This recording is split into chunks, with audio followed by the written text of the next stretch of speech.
Hello, this is Mr. Dry of the future.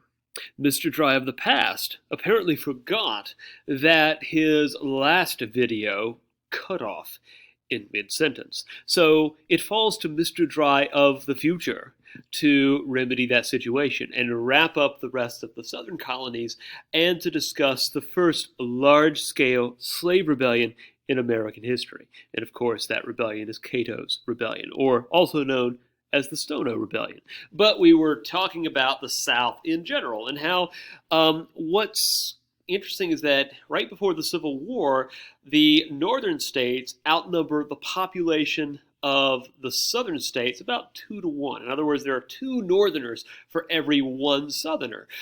But at the dawn of the 18th century, that was reversed. There were 2 southerners for every 1 northerner. In other words, if you're looking at the population of the states from Maryland, north of Maryland, I guess you could say, which means that there is a significant demographic shift just within about a century and a half.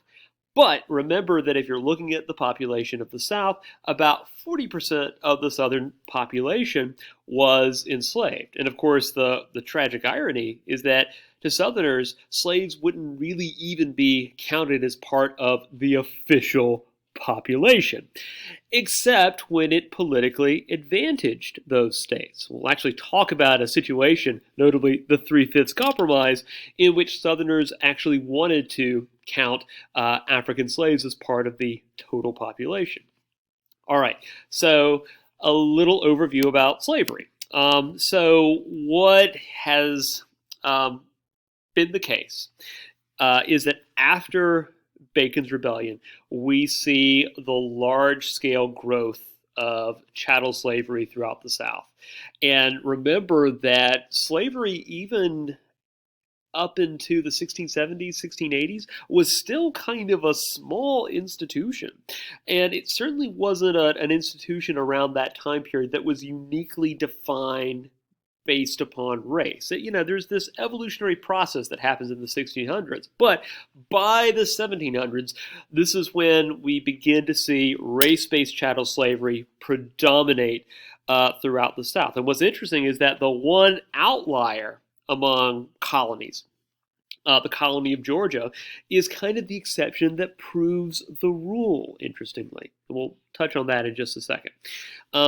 But for slaves that are brought over from West Africa, you see that there is this emphasis placed upon non-biological families. And the reason for that is simple. The fact is that roughly half of all slaves during this time period and in the 19th century would be bought or sold at least at one point in their lives. Also, again, we saw this when we looked over some of the slave codes, especially if you're looking at slave codes in Virginia or South Carolina, that there's no limitation placed upon punishment. And again, that is the logic of chattel slavery. To be a chattel means to be physical property. There are some exceptions here, but again, just like with the colony of Georgia, these are the exceptions that prove the general rule. So in a second, we're going to talk about some limitations placed upon punishing slaves too severely. But the goal of those limitations are to discourage slave rebellions. They don't really come from any sense of, let's say, shared humanity. So you also see language right here that female slaves are as important as male slaves. And if you're wondering where in the heck that comes from, remember the slave codes that we've referred to, both the one in Virginia and the one in Barbados, that in those slave codes, slavery descends matrilineally. In other words, the children of female slaves are automatically considered enslaved. It doesn't matter who the father is.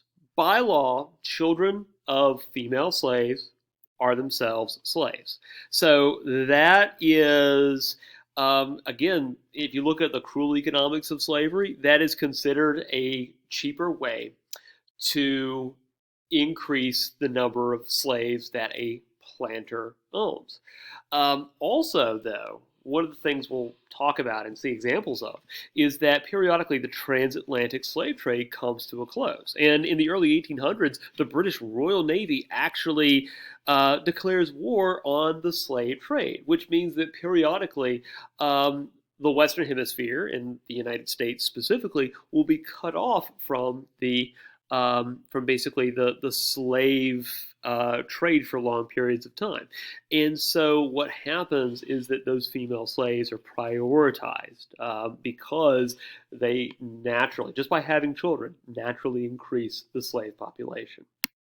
So, 3 a.m., your English skills might not necessarily be up to par, but you probably have the foreshadowing ability to figure out that this is not going to end well. Slaves have to put up with all of this, and in many cases, particularly in the case of South Carolina, the slave population actually outnumbers the white population. So it doesn't take a genius to figure out what could happen here. And what happens, of course, is a big slave rebellion. Certainly not as big as some of the rebellions that we'll sort of mention in the West Indies, but by colonial American standards, it's a big slave rebellion. And this rebellion is the Stono Rebellion, also known as Cato's Rebellion. It was led by a literate, educated slave by the name of Cato. That's kind of the name that he's given in some of the primary sources. Other sources refer to him as Jimmy, Jemmy. But in either case, this is a rebellion that was led by educated slaves from the Kingdom of Congo, who apparently heard about an offer from Spanish Florida to basically free slaves from bondage if they could make it down to Florida.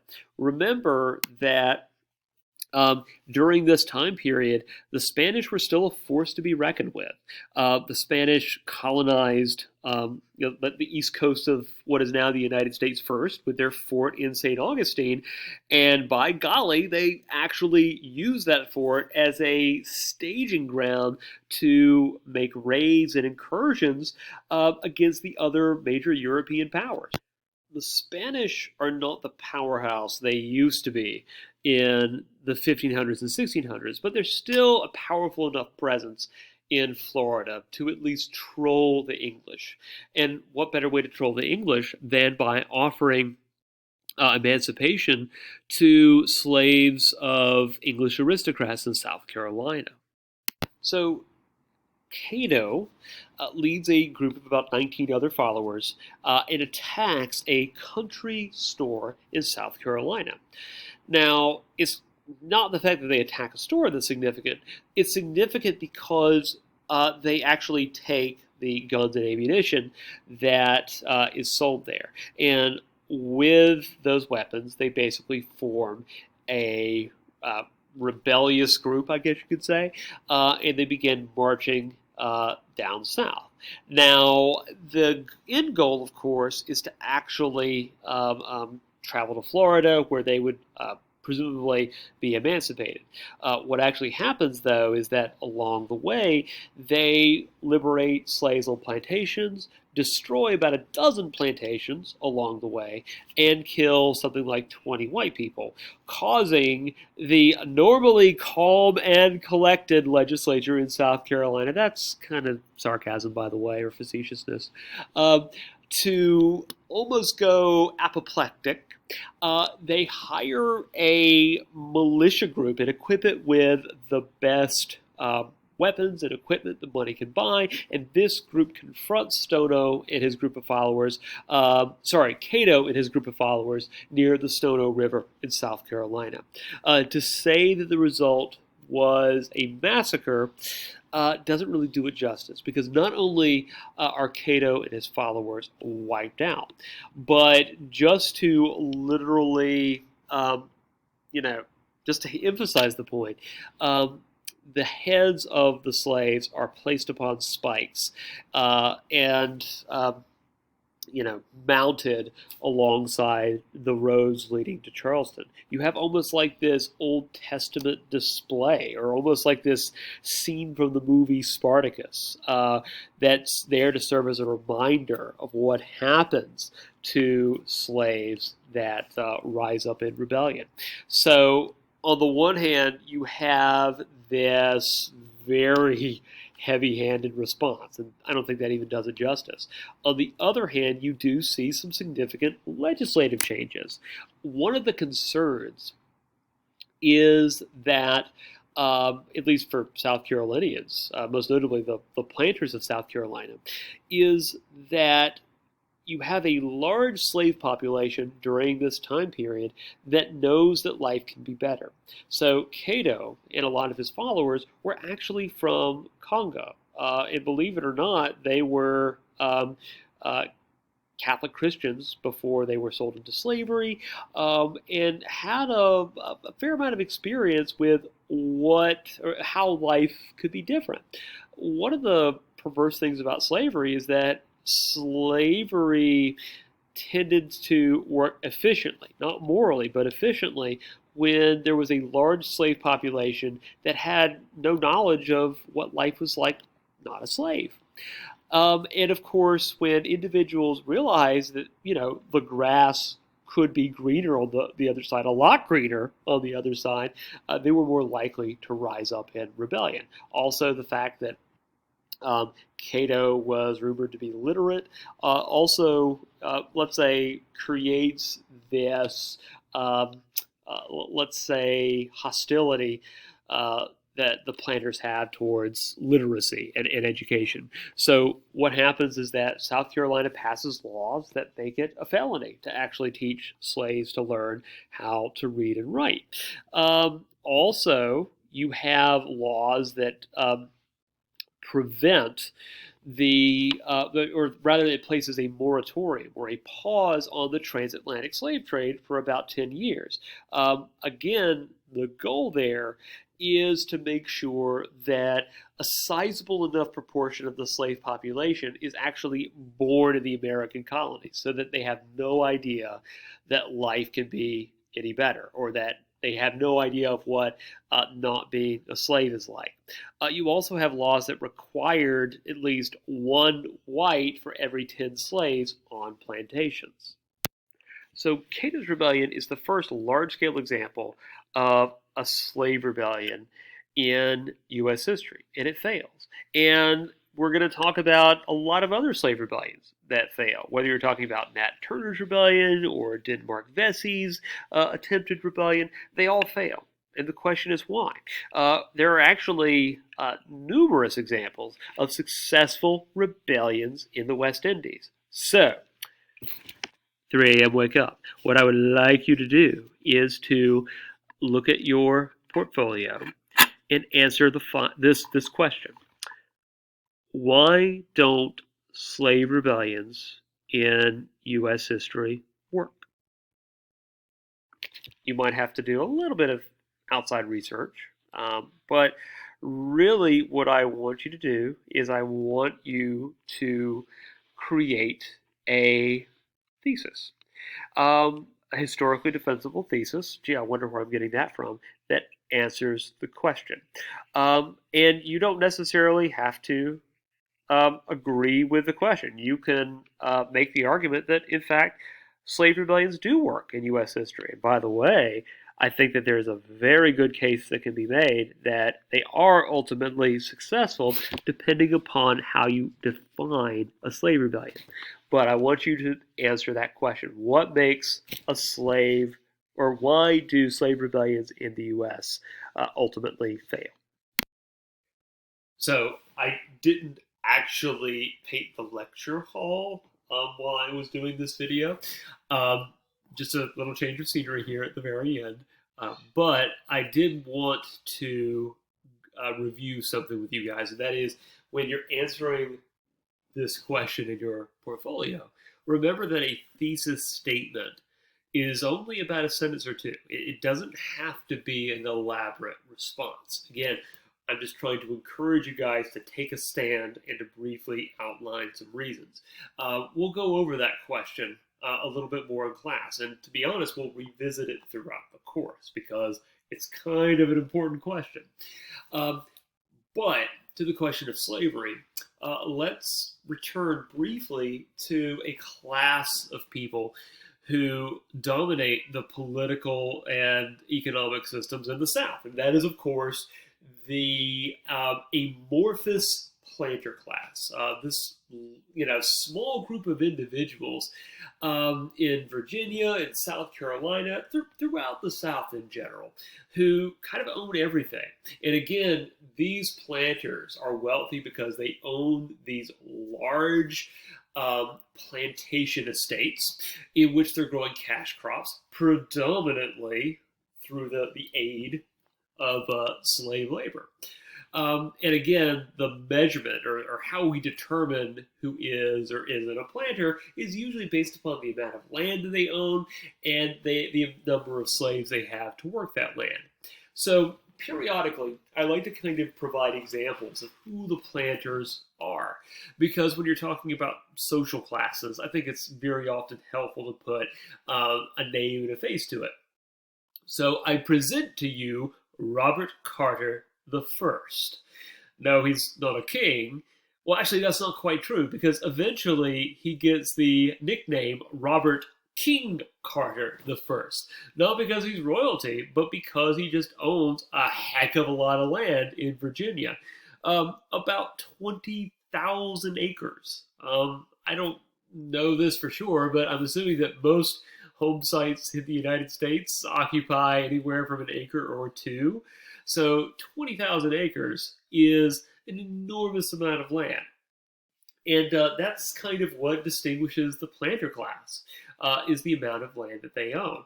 Like we talked about with Bacon's Rebellion, this group was very politically powerful and well connected, but they do have a problem. And the problem is that even though they dominate the local legislatures, at the same time, they, as we found out for Bacon's Rebellion, they could not just get a blank check to govern without, without the consent of poor whites. So, throughout American history, up until the 1830s, most white males who could vote could only vote if they owned land. So, that being said, in the American colonies, land was, let's say, not something that was necessarily easy to get, but an ordinary person could actually obtain fairly cheap land. So 65% of the adult male population of Virginia could still vote. Now, this 65% disproportionately represents the very wealthy and kind of like your middle class farmers, what you call the yeoman farmers. But at the same time, you also had poorer farmers who owned small quantities of land. So it meant that the planter class couldn't just ignore the wishes or interest of the poor whites in their colonies. Also remember that if the planters ignore them, then theoretically, if the next slave rebellion breaks out, well, maybe those poor whites won't rally to the aid of the planters, which is kind of something that we saw with Bacon's Rebellion. So what we kind of get is this weird system in which planters would, on the one hand, act very polite, overly polite actually, to people beneath them, but in private, they would kind of talk smack about them. And there is an argument, and I don't necessarily know if I believe this argument, but there's an argument that what we associate with Southern hospitality kind of forms because of these very unique class-based considerations. We should also note that Southern hospitality has the reputation of being very formal, and partially this is because the South itself kind of mirrors the culture and traditions of feudal Europe to a certain extent. So maybe that shouldn't surprise us. But what is interesting about the planters as a whole, and this is something that I kind of have to wrap my head around each time I teach this, is that curiously many of the planters themselves become very uncomfortable due to the fact that they're aware that their fortunes primarily are made on the backs of slaves, and this is a source for some discomfort for them, and partially this is because many of the planters have the opportunity to be formally educated. We'll talk about this a little bit later, but the first university in the American colonies was the College of William and Mary, and this was a college that was not necessarily meant for the general public or the masses, but instead it was supposed to be by and for the benefit of this new class of rich landed planters who didn't want to have to send their kids to Oxford or Cambridge. So the next best thing is to send them to this very expensive, very prestigious university right near Jamestown, actually. One thing that, by the way, to think about is, Colonial Williamsburg, the site of Jamestown, the College of William and Mary, all of these sites are literally within walking distance of one another, practically. So, what happens is that as these planters become educated, you see, let's say, some interesting consequences. So, for example, Thomas Jefferson, who's one of the symbols of the American Enlightenment, becomes known as a slave owner who, at the same time, feels very uncomfortable with the fact that he owned slaves. And one of the trends we kind of see in the late 18th century is many of these leading planters, whether you're looking at Robert Carter III, not to be confused with his grandfather, and we also see George Washington take steps to manumit their slaves. This is a practice that we call manumission, MANUMISSION. You don't have to worry about the term too much now because we'll come back to it, but manumission is the process in which slave owners will free their slaves in their wills. And many of the leading slave owners, interestingly, not all of them, but many of them, actually started this trend in the late 18th century. And of course, what we have to grapple with is the fact that ultimately this did not work. If you take George Washington, the first president of the United States, everything that Washington did in life was to send a message. By manumitting his slaves, he was sending the message that this institution is on its way out. But of course, it wasn't on its way out. Why slavery endures is only one of the most important questions in American, and I would also say humbly, world history. And we'll cover that particular question again when we get to the early 19th century and the beginnings of the first anti-slavery movements, the first major anti-slavery movements. But if we kind of think about all the stuff we talked about in this lecture and in the last one, the American colonies, just had such different origin stories. You're not really talking about 3 or 4 different regions. You're talking about 3 or 4 different countries, really. And yet, by the early 18th century, we see that at the very least they have one thing in common, and that is they're all dominated by Great Britain, at least politically, and that also means that all of these colonies are Anglicizing. And this is really interesting to me because, again, this refers to the fact that Englishness, Anglicizing is kind of a term related to Englishness. So, the Anglican Church is also the Church of England. So if something is Anglicizing, it means that they are adopting Englishness. And where we see that adoption of Englishness is in everything, actually. If you're looking at buildings and mansions and cities and print culture, everything starts to look a lot more English, which is really weird because this is during a time period where the American colonies are growing less English. It's where we see the emergence of Germans, of Scots-Irish, of African slaves. I mean, all of these groups existed before the 18th century in colonial America, but now they are statistically significant.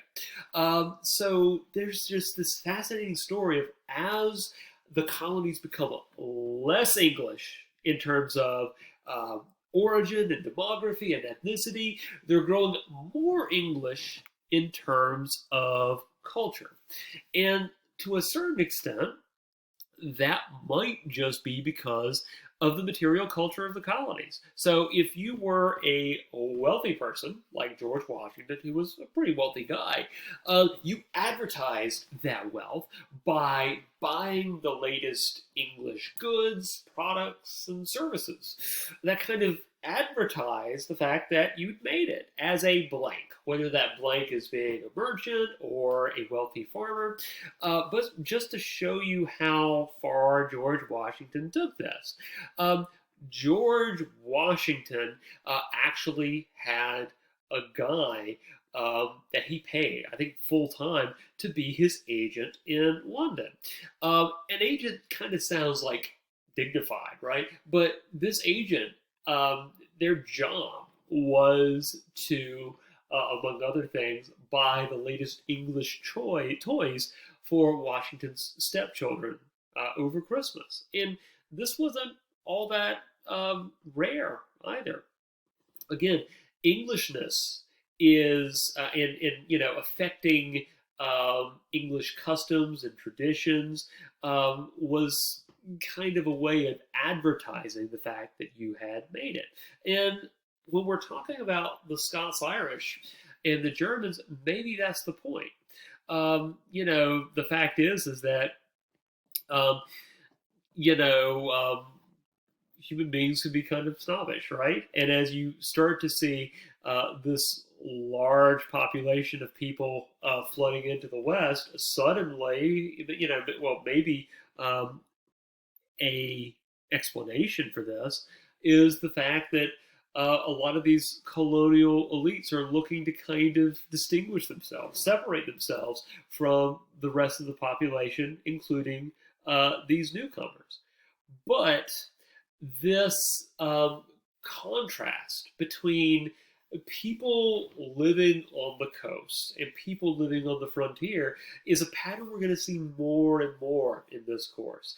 We've talked about that East and West regional conflict that kind of comes up again and again in U.S. history. And eventually this conflict was noted by an American historian by the name of Frederick Jackson Turner. And we'll talk about this probably next year, actually. But I just want you guys to go ahead and know that Frederick Jackson Turner wrote basically like an article which eventually turned into a book that was entitled "The Significance of the Frontier Upon American History."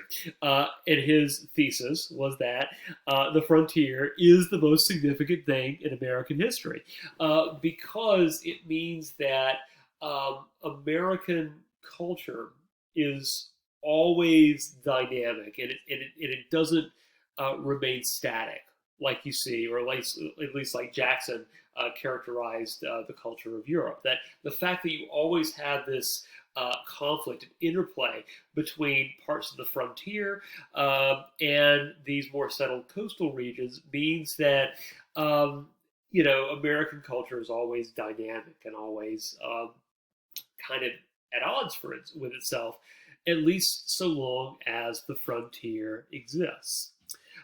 We'll come back to that again, but for now, just know that as the country becomes less English in background, it becomes more English in culture. Over the next several lectures, we'll talk about some more links that the American colonies have with the mother country.